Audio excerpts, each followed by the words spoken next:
কোনো আর কোনো তর্ক করি না, আলোচনা করি না। যাই যাক একজন যাবে, তার সঙ্গে আরও দুজন যাবে, যার জন্য আমি আর কিছু বলি না। ঝগড়ায় যাবে কোনো কথা বাকিরা না। বাকিরা হ্যাঁ বাকি মেয়েরা বলো বাকি মেয়েরা হ্যাঁ বাকি মেয়েরা সবাই দেখবে। তুমি কোথা থেকে আসছো? আমি কুলকি থানা। কুলপি থানা থেকে গড়িয়াহাটে হ্যাঁ এখানে আমার লেক ঘর- মার্কেটে? ঘর ভাড়া করে থাকি। এখানে ঘর ভাড়া করে থাকো একা? না আমি আর আসি না।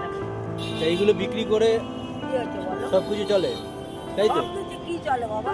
সেটাই ঘর তো। ভাড়াটা চালাই। মানে এইটা বিক্রি করেই তোমার সব চলে, তাই তো? এইটা শুধু বিক্রি করে আমার চলে না। এ তো কম পয়সা, একটা বিক্রি করলে 2 টাকা থাকে। তো কটা আছে দেখো, ঘুরে এলে তোমরা দেখো ক টাকা বিক্রি করবো। ঘর ভাড়া হয়েছে 3,500 টাকা, কারেন্ট ভাড়া নিয়ে 4,000 টাকা। তুমি অর্ধেক দাও, আমি অর্ধেক দিই। খাওয়া দাওয়া কিছু না, একটু তেল সাবান, খাওয়া কিছু না। খাওয়া আমি বাইরে খাওয়া খাই, 3-4 খাবার খাই।